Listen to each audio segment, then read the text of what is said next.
Hello friends, मैं सुषमा आज आपको अपनी लिखी कहानी सुना रही हूँ जिसका शीर्षक है मेरे बापू एक किसान हैं। एक ऑफिस का दृश्य है। वहाँ एक महिला अधिकारी कुर्सी पर बैठी कुछ फाइलें देख रही हैं। तभी वहाँ एक व्यक्ति प्रवेश करता है। तहसीलदार साहेब, तहसीलदार साहेब, खरीफ की फसल का टाइम चल रहा है। धान लगाया है खेत में। अर्जी सुन लो साहिब, तो मेरी बिटिया का भविष्य बन जाएगा। बड़े स्कूल में दाखिला लेना है साहिब। बहुत मेहनत करी है यहाँ तक पहुँचने के लिए।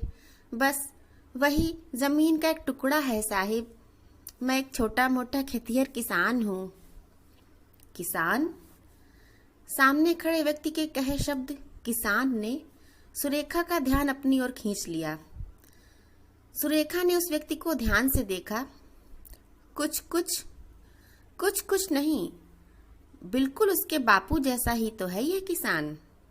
उसे याद आया, एक बार मेरे पिताजी पर निबंध लिखने को दिया था मैडम जी ने। घर पर अम्मा से पूछ कर पिताजी के बारे में लिखा तो उसमें उसे सबसे अच्छी पंक्ति लगी थी, मेरे बापू एक किसान हैं। फिर उसने माँ से बहुत से प्रश्न किए थे किसान के बारे में। सब कुछ जानकर उसका मन प्रसन्नता और गर्व से भर उठा था कि इतना जरूरी काम करते हैं मेरे बापू। बापू प्यार से सुरेखा को सोना बुलाते थे। धान की तैयार फसल जब खेत में सोने जैसी लहलहा रही थी तभी सुरेखा का जन्म हुआ था। बच्ची को गोद में लेते ही बापू ने उसे नाम दे दिया था, सोना। साहिब, बहुत दूर से आया हूँ बड़ी उम्मीद लेकर, कहते हुआ व्यक्ति हाँफने लगा। आप बैठ जाइए, ये लीजिए पानी पी लीजिए। सुरेखा ने उसकी तरफ पानी का गिलास बढ़ाया। प्रार्थी ने जेब से दवा की एक गोली निकाली और कल रात को जड़ुआ देख के बुखार आ गया बताकर गोली को पानी के साथ गटक गया। सुरेखा उसे ध्यान से देख रही थी। कुर्ता गुंजा हुआ मगर साफ, अंगोछे को पगड़ी की तरह सिर पर बांधे, सांवला रंग, खैनी तंबाकू खाए हुए दांत, मगर इस समय मुंह में खैनी नहीं है। शायद ऑफिस में तहसीलदार से बात करने के अदब में मुंह खाली है। सुरेखा को याद आ रहा है जब वह 8 साल की थी। उसने अपने बापू से अपनी छोटी सी नाक सिकोड़ कर पूछा था, बापू मुंह में क्या खाते रहते हो, काला काला बदबू वाला। घुटनों तक पानी में खड़े होकर धान के पौधे रोपते हुए बापू को हंसी आ गई थी इस बात पर। पहले तेरी अम्मा ही मुंह बनाती थी, अब तुझको भी गंध आने लगी। बताओ बापू, बताओ ना, मुंह में क्या है। सोना मचल गई थी। खैनी है बिटिया। खैनी? खैनी क्या होता है बापू? अम्मा क्यों नहीं खाती? मुझे क्यों नहीं खिलाते? अकेले तुम क्यों खाते हो खैनी?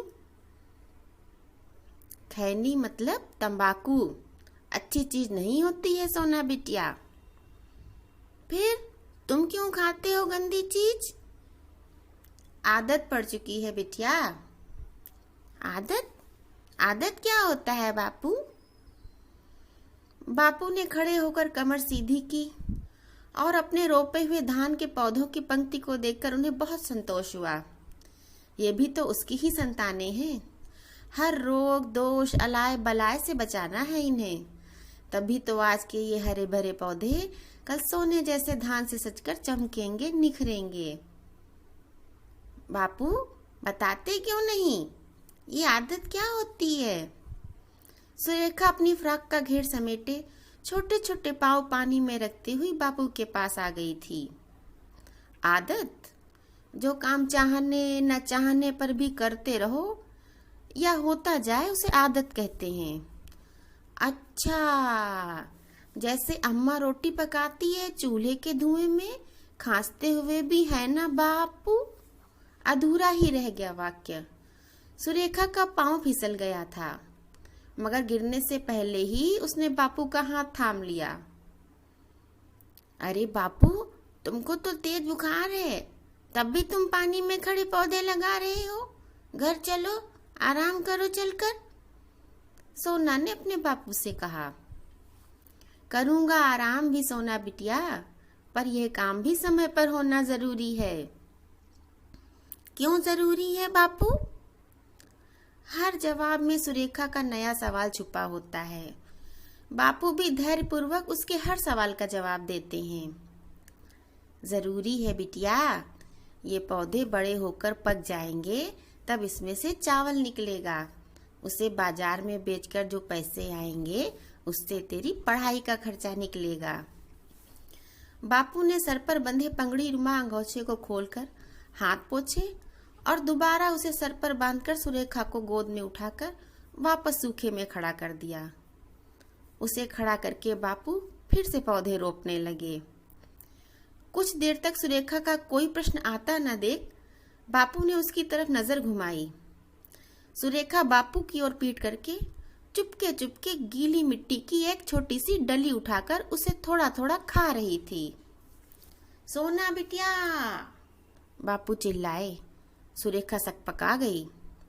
बापू ने सुरेखा के हाथों से मिट्टी हटाई और उसके मुंह को अपने गमछे से साफ करते हुए बोले, सोना बिटिया, मिट्टी गंदी चीज होती है। इसमें छोटे छोटे आंखों से ना दिखाई देने वाले कीड़े होते हैं। ये तुम्हारे पेट में बहुत नुकसान करेंगे। छिच्छी होती है ये मिट्टी, अब ना खाना ये मिट्टी। खैनी भी तो गंदी चीज होती है बापू, आप भी छोड़ दो खैनी को खाना।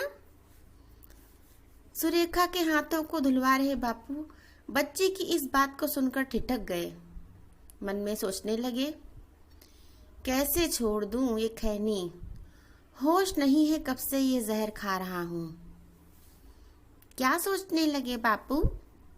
सुरेखा ने बापू के सर के बालों को मुट्ठी में पकड़कर हिलाते हुए पूछा। सोना बिटिया, मैं सोच रहा हूं अगर मैं खैनी खाना छोड़ दूं तो क्या तुम भी मिट्टी खाना छोड़ दोगी? हाँ बापू, सच्ची मुच्ची पीपल बाबा की सौं, सुरेखा उत्साहपूर्वक बोली।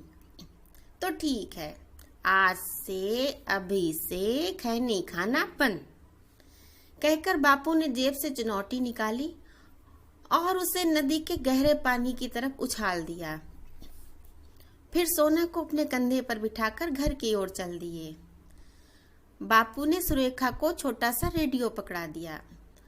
सुरेखा के रेडियो का स्विच घुमाते ही उसमें गाना बज उठा, मेरे देश की धरती सोना उगले। बापू, तुमको ये गाना बहुत अच्छा लगता है ना? हाँ बिटिया, तभी तुम मुझे सोना बुलाते हो। हाँ मेरी सोना। साहिब साहिब, सामने बैठे व्यक्ति ने सुरेखा की सोच भंग की। अतीत से वर्तमान में आकर सुरेखा ने कहा, हाँ हाँ हाँ, मैं अभी आपकी फाइल देख रही हूँ। जो भी रुकावट है उसे तुरंत दूर करवाती हूँ। आप अपनी बेटी से कहिए वो परेशान ना हो और आप भी बेफिक्र हो जाइए।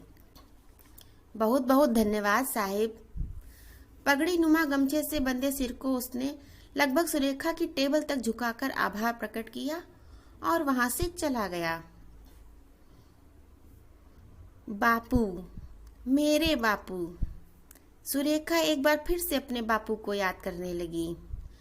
तेज बुखार में भी घुटने तक पानी में खड़े धान के पौधे रोपते मेरे बापू। बिटिया को अफसरी करते देखने का सपना आंखों में लिए मेरे बापू। सपना साकार होने पर गांव भर में लड्डू बांटते मेरे बापू। मेरे बापू, मेरे बापू एक किसान हैं। सुरेखा की आंखों में अपने बापू की याद झिलमिलाने लगी है। Thank you.